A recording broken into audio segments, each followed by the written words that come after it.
Viewers, welcome to another episode from Anything About Everything, and I'm so excited for today's episode. It's gonna be about yoga, and I have Ranjan here with me. Adesh. Ranjan, welcome to the show. What is Adesh? Adesh, what is it?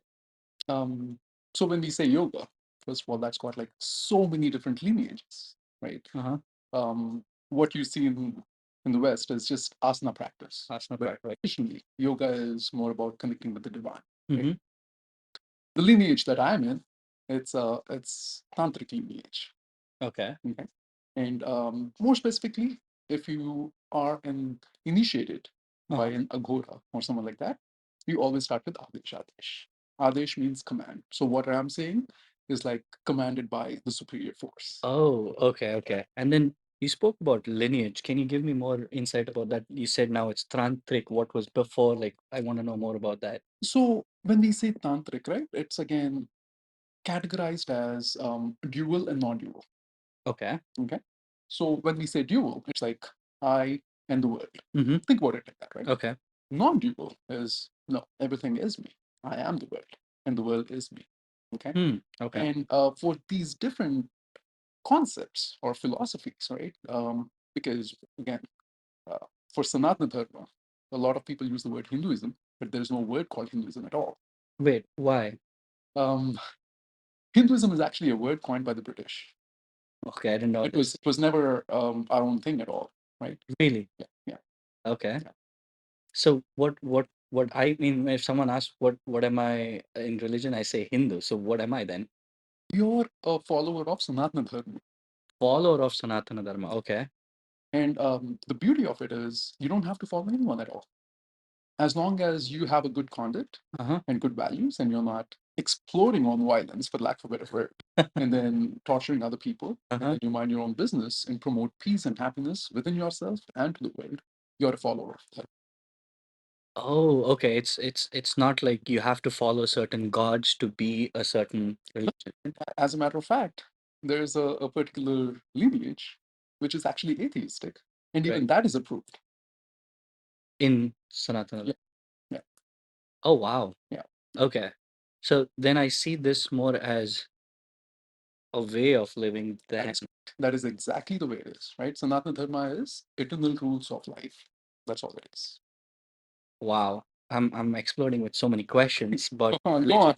but wait, I wanna touch yoga first, and probably I wanna do another episode about completely like how did this take place, like at what point like this happened. I'm sure you have all the answers, but I wanna touch more about yoga. I don't know if I have all the answers, but I can try.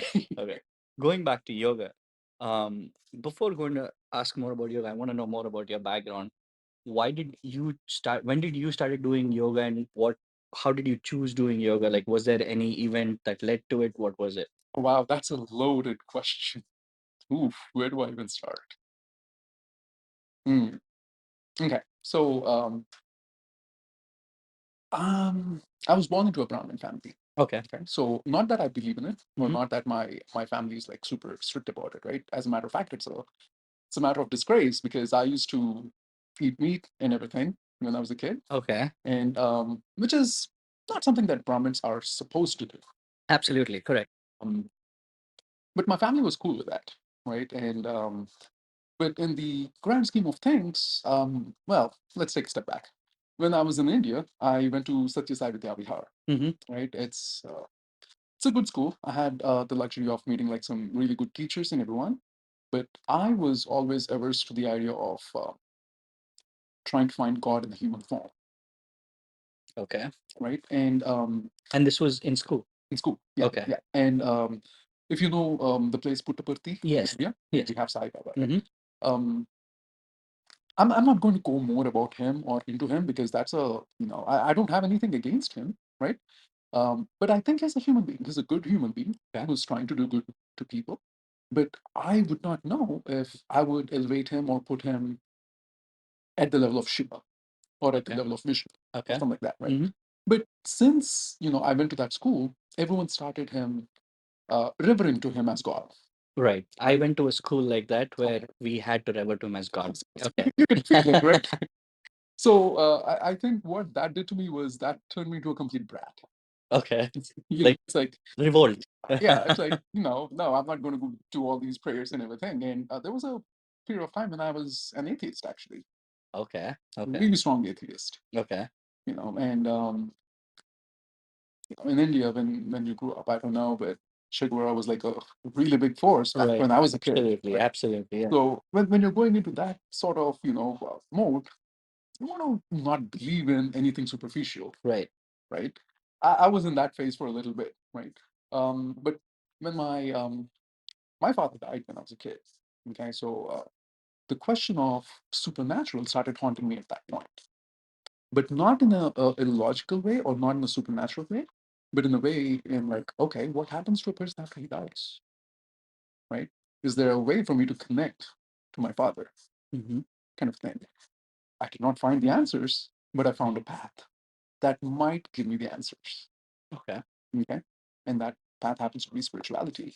And as corny and as stupid as this answer might sound, I think it's the first basic step that everyone has to explore. I was like, okay, where can I find real enlightened people? Mm-hmm. I was not open to the idea that you would find them in like cities and at your workplace and things like that. I was more ascribing to the idea of, oh, you go off to the Himalayas or you go off to like Varanasi or someplace like that, and that's where you find these people, right? And I was like, okay, I'm going to go off to the Himalayas and I'm going to try to find an enlightened being, Mm-hmm. try to get my answers from this person. I was like, okay, but what do I do when I go to the Himalayas? And then I'm like, okay, what do these people do? And then they're in a seated posture Mm-hmm. without any movement. I was like, okay, so the first step that I have to do is be in that posture. Mm-hmm. And that led to my asana practice. Oh, okay. And Okay. from the asana practice, I was like, what's the next thing that we'll do? Okay, so I'm able to sit now. And that took a long time. It took me like almost like 3 years to sit comfortably for like just 15 minutes without having any pain. Okay. It's not easy. It's not easy, right?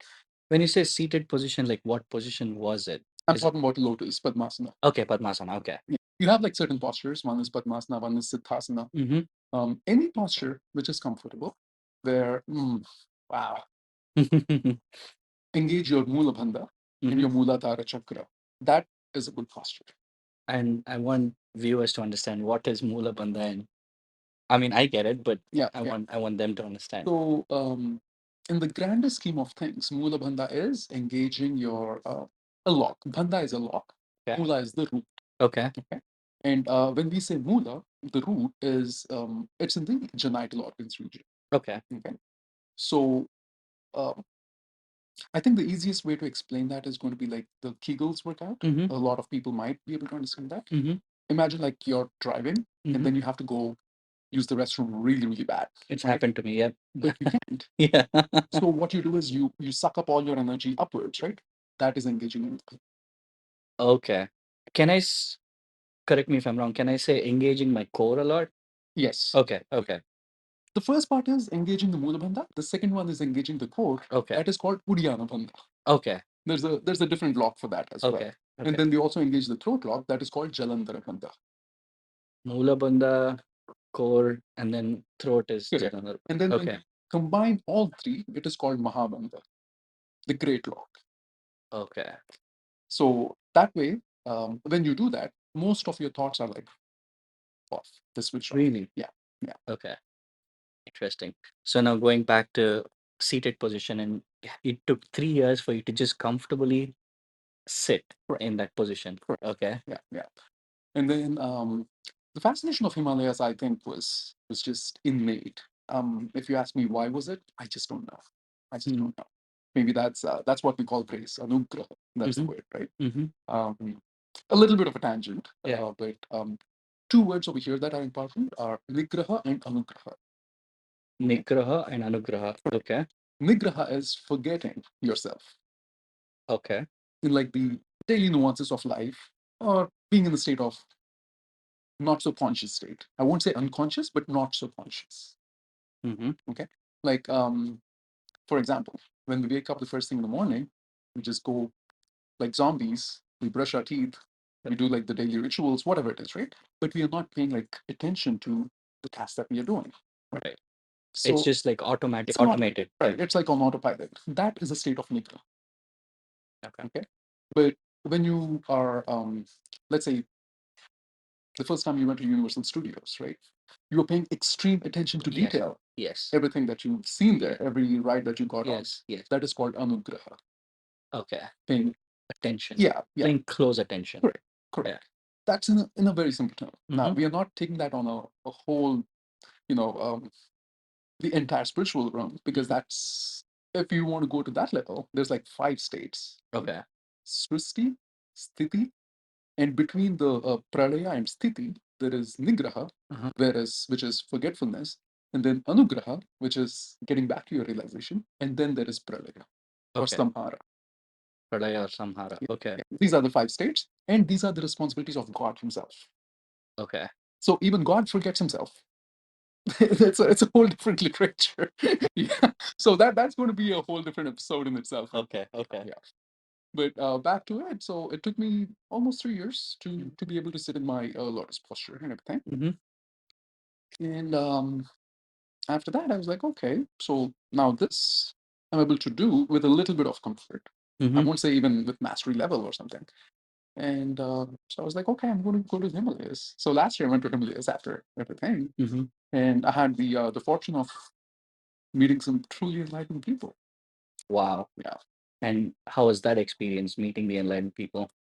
Like when you beyond say, vocabulary. when you say enlightened, right? I want to know more of this. Like how how do you say this person is enlightened? How do you know this person is enlightened? Like if I come across someone, how do I say this person is enlightened? Hmm. So I can tell you my experience, Mm-hmm. because I think that experience changes from person to person, right? Right. There's no one size fits all kind of Mm-hmm. thing over here, right? So when I went to the Himalayas, my mother tongue is Telugu. Okay. Um, so when I went there, the first person that I met, I was talking in Hindi. Mm-hmm. I'm pretty In the fluent in northern, Hindi as yeah. well. Yeah, yeah. And then the person stops me and he's like, talk in the language that is comfortable to you, Mm-hmm. right? And I was like, I started talking in English. It's like, no, talk in the language that is comfortable to you. And then I started talking in Telugu. It's like, there we go. Now, and then he started talking in Telugu. You start talking Telugu. Yeah, Okay. yeah. Now, the first time that happened, that's all right? Uh-huh. And then I met another person, same exact thing. Mm-hmm. And I was like, okay, second time can't be coincidence, or unless they're running like a school over here where they're like multilingualistic. It's All language school. correct. And I was like, that doesn't sound like a fathomable idea. So obviously they're able to read me through. Uh-huh. They're able to try to understand, okay, this person has some questions. Mm-hmm. So let's understand the question in a language that is comfortable to them and to us. Mm-hmm. Right? Let's find that happy medium. It's almost like when you go into any uh, meeting, Mm-hmm.